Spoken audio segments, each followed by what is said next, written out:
What's up, guys? Welcome back to the channel. So I got my Switch about 16 hours ago at time of making this video. I went to the midnight release and I've downloaded some games, set everything up, been testing it out.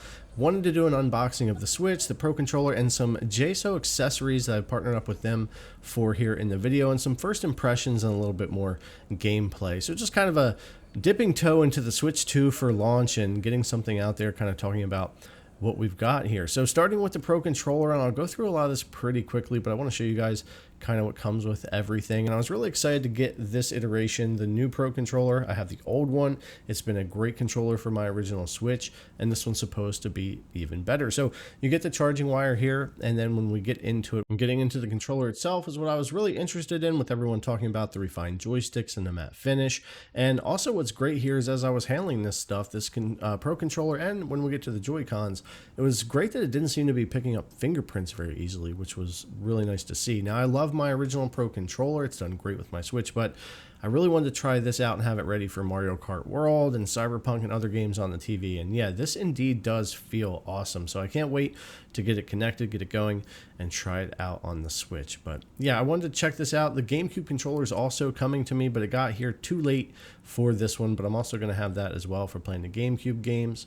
Now we'll get into the really important thing, which is the Nintendo Switch 2. Now, if you got the bundle, you're going to have a sticker on there that says Mario Kart World included, and there's going to be a download code in the box. When you open this up, you're gonna have the system on top and the two Joy-Cons, and this was another thing I was super interested to check out. And it's got that same super soft matte finish that the Pro Controller has. It doesn't pick up fingerprints very easily and feels really nice to hold. But yeah, these are definitely an improvement in just overall size and design from the original Joy-Cons that we had on the original Switch and the Switch OLED. I was never really a big fan of those, and I don't know if I will be of these either. I always prefer the Pro Controller or the Nitro Deck or something like that, but these are definitely much better. And then, like I said, you do get your download code in the box and some other paperwork if you got the bundle. If you didn't get the bundle, that just won't be there. And then you've got the HDMI cable, which is nice that they still include that, and your two clip-on pieces for the Joy-Cons, especially useful if you're going to be doing mouse mode, making it easier to kind of slide those around and use that. You still get the holder here for the controllers, but this one, of course, is redesigned to take the new Joy-Cons, and they just snap right in there with the magnets, which I like a lot better than the rail design that we had on the original Switch. Those actually feel pretty great. Now, I would still prefer the Pro Controller, but this is great to be able to throw together and have another full-blown controller to use. And then, of course, you get your charging cable or your dock power cable here. And then to the dock itself, which is rounded edge, a little flimsy on the front, I thought. But other than that, pretty much fine, and what you would expect just from a dock here. The back snaps off. You can get to your 3 ports that you need to, HDMI out, power, and your Ethernet. And yeah, it's got a little fan to cool its own components in there, and can output up to 4K to your TV. And we'll be checking that out as well. I'll be playing this on the 65-inch OLED and trying that out there. Now we get into the system itself. We pull this out here. It's definitely a little bit heftier and bigger than the original Switch, of course, or the Switch OLED. And you got your kickstand here on the back, your USB-Cs on the top and bottom. The kickstand actually felt better off the bat here than I thought it would. It's definitely very stiff, goes back in well. I don't think it's going to have any problems breaking, but we'll see how that holds up. But yeah, overall, the design feels more premium than even the Switch OLED, and definitely better than the original Switch. And again, I really like how these clip on and off of the Switch here. So yeah, we'll go ahead and get into this thing. We'll power it on for the first time, and we'll get some games on there. We'll get it set up. We're also going to unbox some JSAUX accessories for the Switch 2 and check those out. And of course, I'll have links in the description if you want to go and get anything there. But yeah, let's go ahead and power this thing on before we get into those accessories and first impressions and a little bit more time with the system. Because when I was recording this part of the unboxing and everything, I had only had this thing for about an hour at the time. So I definitely spent more time, about 16 hours with this thing, barely slept, and then got into finishing the video. But yeah, your initial setup here on the Switch 2, pick your language, get connected to the internet, do your system update, all that stuff pretty easy. Now, something I also wanted to check very quickly here, and I don't even have great Wi-Fi connection where I'm at, but getting into the actual store, it loads much quicker. It's not near as clunky as what it used to be. And as you move around and kind of hover over different games, I noticed that the trailers tend to start to play pretty quickly. So that's a really nice feature there. It was definitely something that at first, when I was kind of scrolling through, I didn't notice. Then the more I looked, it was interesting. The trailers play really quickly. And if you go over to the tabs on the left here, just like you would on your original Switch, these load up very quickly. We also have a For You suggestion page, which is really cool. But you can see here how quickly everything loads up in comparison to what we're used to. So overall, this isn't some major redesign. It's still similar. It's basically what the store was and has all the games on it that were there. So there's a lot of clutter and everything to load in, but it's much faster and snappier than it was. So before we get into those first impressions, let's go through those accessories from JSAUX really quickly here. And this is our game case here, game card case that can hold up to 40 games from them. And again, I'll show the website really quickly here at the end when we get through this, and there'll be links in the description for you as well. But if you just got your Switch 2, you're looking for any kind of accessory, it might be a good place to check out. But yeah, this is pretty decent. It's a hard case. It magnetically holds itself closed, works out pretty well, and you can fit up to 40 carts in here if you're still grabbing up the physical editions, even though a lot of them have the game key card on if you want to be able to trade them or anything like that. We also have the racing steering wheel here, and what's cool about this, it's actually a 2-pack. Now, I don't really use these much myself, but when this came in, my son was actually asking me about these and playing Mario Kart and stuff, so maybe we'll pop a Joy-Con or two in here and we'll try it out. But I do like that it's a 2-pack, so you're good to go so that you and the wife or the kid or your friends or whoever it may be, if you want to try these out, you can there. So get a nice 2-pack of racing steering wheels for the new Switch 2.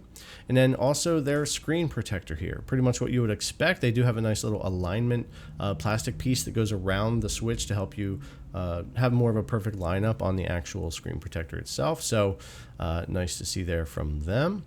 And our next thing we're going to get into here is going to be the actual cases. So we have a full cover case, a storage case, we have carrying cases, and a protective case. So 3 different styles and ways these work. Now, the full cover clear case set here, this is the only one that actually works with the dock. So you can snap this clear case on there and still use the kickstand, all the ports, and you can still slide it down into the dock. They have a whole video on their website you can check out as well. And then the Joy-Con holders just come apart into 2 pieces. You set it in there and put it back together. Now, the protective case you're not going to be able to use with your dock or use your kickstand. This is more of a slide or set your Switch in there and use it. So we'll get this taken out of here, get the foam out, and there you go. It's a pretty simple, just kind of throw your Switch 2 in there and then you're good to go. But again, you won't be able to use your dock, you won't be able to use your kickstand or anything like that. So it's definitely more of a handheld type thing to just keep it protected, make it more ergonomic and that kind of thing. Not necessarily one I would use. I'd probably pick the clear one that I could still dock it, but I do kind of like the look of it and check that one out. And then our third one is the storage case. So this one you wouldn't even be able to play. This is really just a case. So this is a just hard plastic cover case to put the Switch in, and it's got a little latch here that holds it closed nice and secure, and a strap inside as well that you can add to that. This is just plastic though, and the Switch is plastic, so you're plastic on plastic. So I don't know how much of a fan I am of that as a particular case, but it is a hard case. It will keep it protected, especially the screen. But yeah, it works out pretty well. And then we have the 2 actual carrying cases. This one's interesting. It's the ultra thin colorful case. I can't say I'm the biggest fan of the color, but it's fine. Kind of the light blue and the orange there. But what I do like about this case is the inside of it. So it's pretty soft, which is nice. You have this Velcro also to hold the Switch 2 in there, and you have some room for some carts. There's not a lot of room. It is an ultra thin case, and it's not meant to hold a lot, but it'll definitely get the job done, and it is a hard case, so it will protect it pretty well. I don't love the color, but I do like the design of the case. And then we have the more traditional portable carrying case. This is going to be much bigger. I do prefer the just plain black color to this, but it is a much larger case. It's still a hardcover case, but it didn't feel quite as hard as what the ultra thin one felt. And there's some more room in here, although it's not a ton. You've got more room for games. You got a little slot there as well that you can fit a couple of things into, but you wouldn't fit like your whole charger or anything like that in here. So it is a bigger case, but it's not that much bigger than the slim case. Still Velcro to hold everything in, and very soft and everything on the inside, just like the ultra thin. But yeah, that's pretty much what we're looking at for that. A bunch of different cases and options from them. Only one that you could actually use with your dock, though, that we looked at with the clear. But I'll put links in the description. You can go over and check out the website if you want to. There's more accessories there than what I showed here. They have some sales going on. And again, there'll be links for you to check all that out. Again, I haven't had that long yet at the time of making this video. It's 16 hours or so with the Switch 2, but Cyberpunk is one I checked out. I got this one physical and have been playing in performance mode and handheld. I haven't had time to check out really anything else yet. If you're in the main part of the game, I actually was pretty impressed considering how low of a wattage we're dealing with in handheld, what the performance was like.